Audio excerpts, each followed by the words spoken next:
March 2025 Soul Story. If you have a sun, rising or moon in the sign, this is your reading. It's Romy here. Thank you so much for joining me on the channel.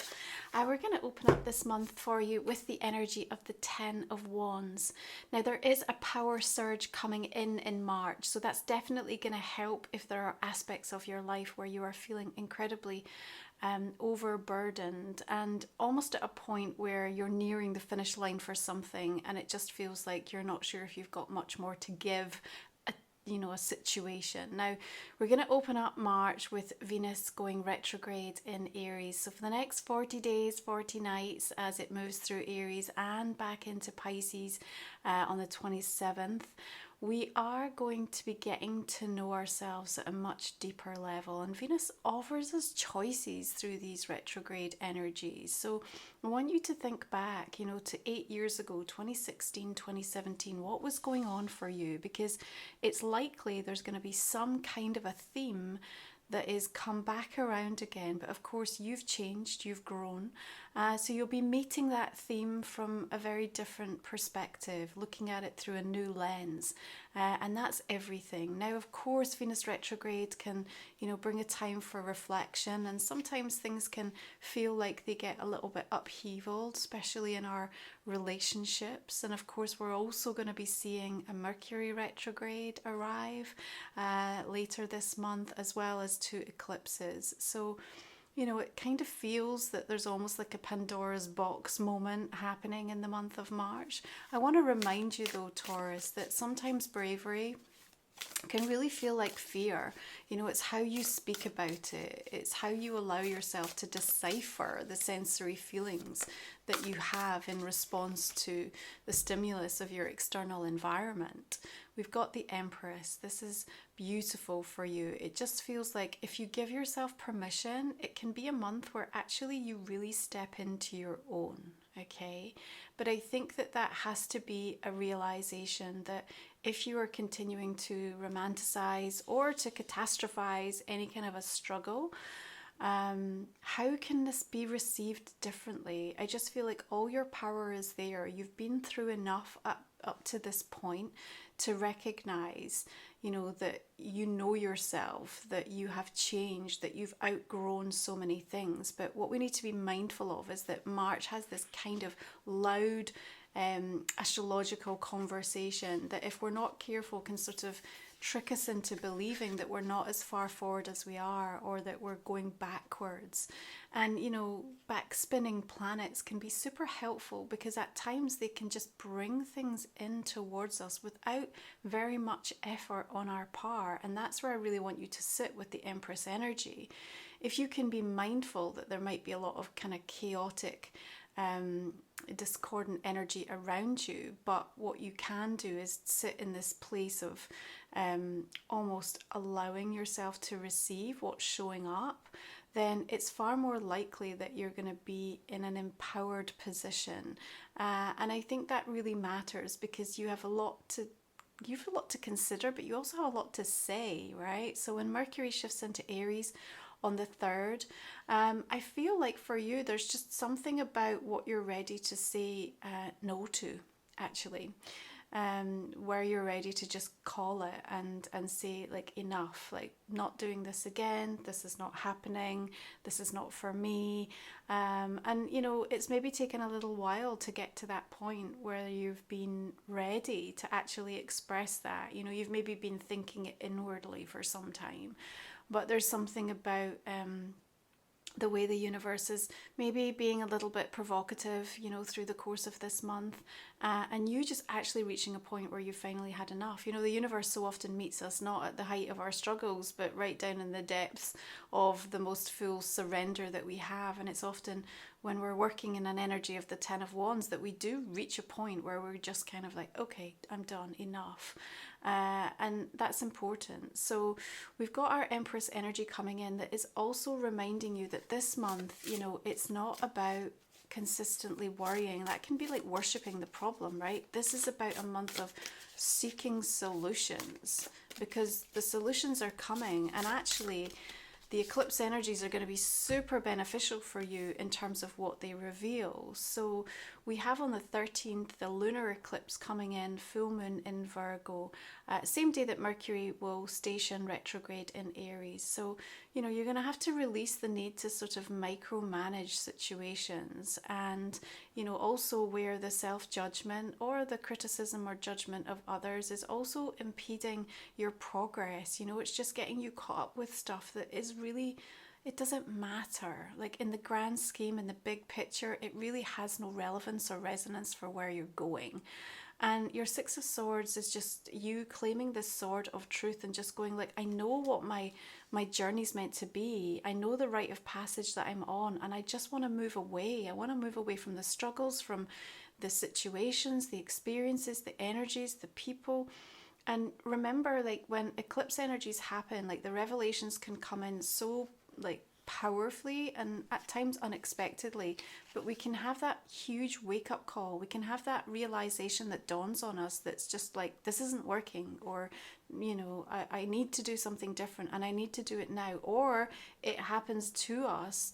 Right now, eclipses often come in threes. You've also got that Empress 3 energy. So I'd also be paying attention through the course of March to sort of feeling that something significant for you is likely to have 3 specific events or 3 main messages, or maybe 3 important meetings or conversations. And, you know, by the time you get to the third one, it feels like the clarity is there. It's absolutely crystal clear in your mind. I believe with this Mercury retrograde, along with Venus, it also does give us a chance to go back over and think about things that maybe we let go of that we weren't ready to, or maybe we discarded and actually they might still have some merit or some value. And maybe we get to also stop and have a conversation with ourselves to say, you know, how much am I actually valuing myself right now? And if I am, to what degree is that showing up in how I am interacting? Because I think one of the other things that you need to be mindful about in March, Taurus, is this need to be constantly available. This obligation that you might sort of have, where you're just feeling that if someone reaches out, you've got to respond straight away. If someone asks you to do something, you're saying yes, because it's leading into that energy of the Ten of Wands. And so you can also start to pick apart yourself very mindfully and lovingly, you know, where you are sort of almost contributing to this experience, and where maybe the boundary just needs to come in. And so this feeling of being obligated, very much in the microscope, under the lens, if you like, through March. Now, we've got the energy of the Lovers here. Choices. Like I said, Venus bringing choices. What's deepening for you? Perhaps the choice that you want to spend more time or invest or devote to something that feels lighter, or more progressive, or more important based on your values, or where you want to get to, or what matters to your family or your relationship. And again, you know, March will sort of place you at a crossroads moment and just be like, okay, are we brave enough? Are we doing this? And, you know, you have actually some real moments of intimacy where I think you're going to feel actually incredibly understood. So maybe you find yourself opening up to somebody, maybe somebody you hadn't expected that you would actually, and that you find that perhaps that as a support system or somebody to lean on, you know, is really going to be a bit of an eye-opener for you. Again, just talking it out loud, and maybe getting somebody who perhaps isn't as close to you or hasn't been necessarily involved in a particular situation, just has a little bit of a different take on it. And I think that's going to be super helpful for you as well, especially around that lunar eclipse coming through. Now, a lot set to come back from the past. You have to be discerning as to what still is worth your time, energy and investment, and not get caught up in disappearing down rabbit holes or chasing something that you know was harmful for you the first time around. Has anything really changed? The questions you need to ask yourself, you know, come from a place of real honesty and transparency. Now, the asteroid goddess Juno is going retrograde in Sagittarius on the 19th, and you know, again, she's ruling over commitments, agreements, relationships. So it's almost like March offers this opportunity for such a do-over, actually, with anything that you're unhappy about. So you're definitely having a chance to review. Now, yes, negotiations can happen, but it's likely that there may be several permutations and need to revisit once everything shifts direct in order to kind of like really get it signed, sealed, and in a place where you feel accepting and in balance with it. Now, your High Priestess puts you in a super strong position because it feels like maybe you know something, or you have access to information, or even on an intuitive level, you're very keyed into the overall situation. And in that light, it's just going to help you to sort of almost stay on track, even if there are some you know, fairly tumultuous energies that are shifting through in this month. I think it's also a reminder to maybe hold the energy till the right time to express. It just feels like saying too much too soon. You know, it sort of has that no filter energy coming through, and there may be a little bit of regret or some part of you that's like, oh, do you know what, I just wish I'd, you know, chosen a better time to have that conversation. And, you know, it's a really valuable tool often to anytime you want to have any kind of connection with anyone about anything, to just actually ahead of time energetically lean into their energy field and ask the question, is this going to be a good time to bring this up? And, you know, trust yourself in what you get as a response. It can make all the difference, just catching somebody at the right moment. Now, conversely, I feel that your growth actually enables you to do so, and also will indicate to me that you'll end up having a conversation with somebody actually at the right time, which is also incredibly illuminating and may also help you to see their point of view or their side in a way that you never have before. And again, I think that can be quite a healing experience for you. Now, of course, we've got Equinox arriving on the 20th. Amazing time to just have this reset. Make sure you use your rituals this month for the equinox, not the eclipses. And a time again to just recalibrate your energy. You know, you get back into a rhythm and a cycle. And the Empress is telling me you're really going to be able to do that through the month of March, in spite of everything that might be going on around you that feels a little bit more turbulent. There's our Hierophant with our new commitments that feel like they're being forged as a result of you, you know, realizing where you need to say no, stepping into your power, moving on, and then kind of taking a stand with regards to something. Remember, the Hierophant is also linking into your sign. So this is a currency that feels like it's in flow with you. It's talking your language. It may be that you're talking about commitment in a bigger way, however that unfolds, you know, committing to a purchase, to a relationship, to taking something on, to removing yourself from a commitment. So again, that feels like March is a time where the big shake-up is taking place.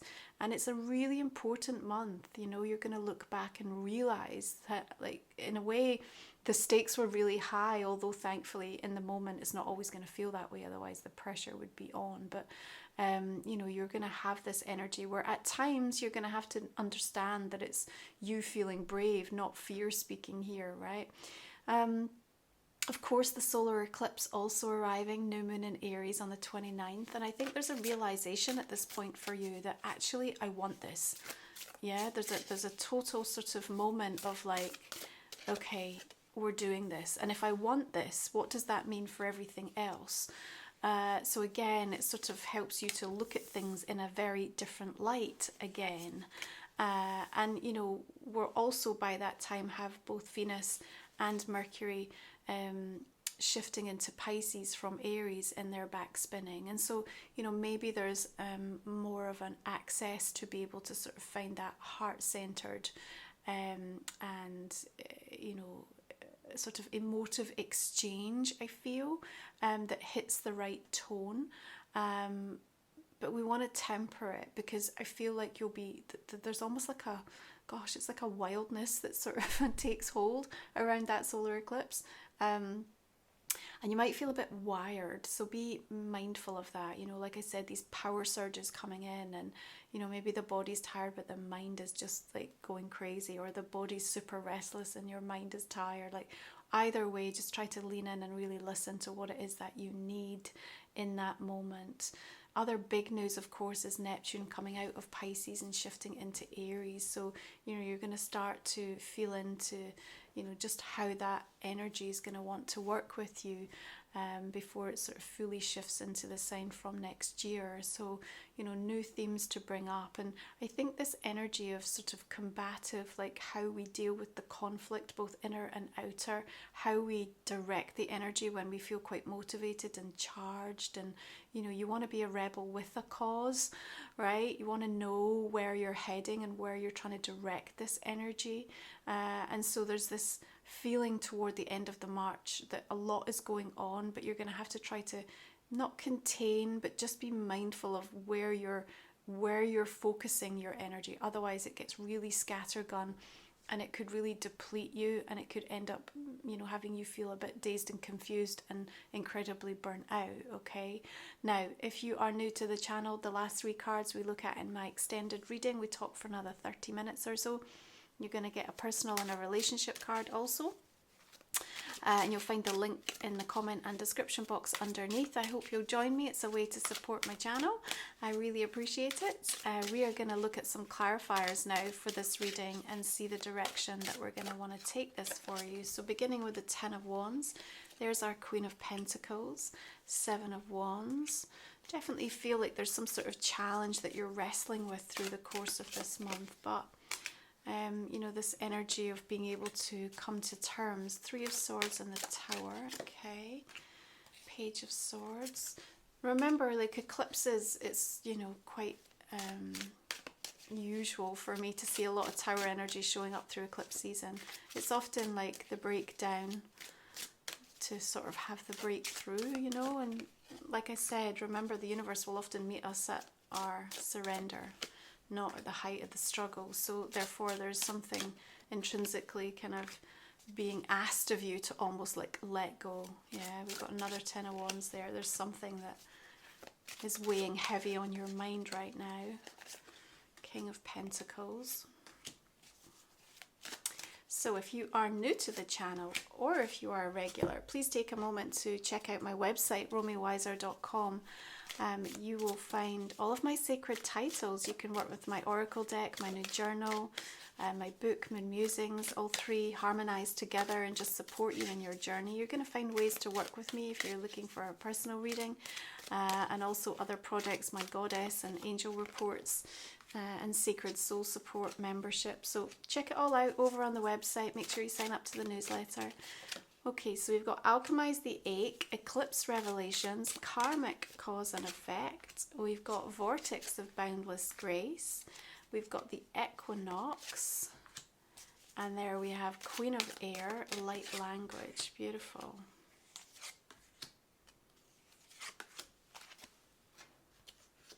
March is not insignificant. Okay, let's have one more oracle for Taurus for the month of March. Moving through your 11th and 12th house this month. So you might see lots shifting and changing in your groups and friendships, and also again this sense of closure. Okay, repair, making amends rather than fun times, reveals a relationship's true constitution. Okay, probably never a better time to have a card like that than through a Venus retrograde for 40 days, 40 nights. There's going to be a lot that you'll be exploring, getting to know yourself on a much deeper level with choices that emerge clearly from that. Thank you so much for tuning in. I really appreciate you. I hope you'll come on to the extended. Have a great March. I'll see you next time.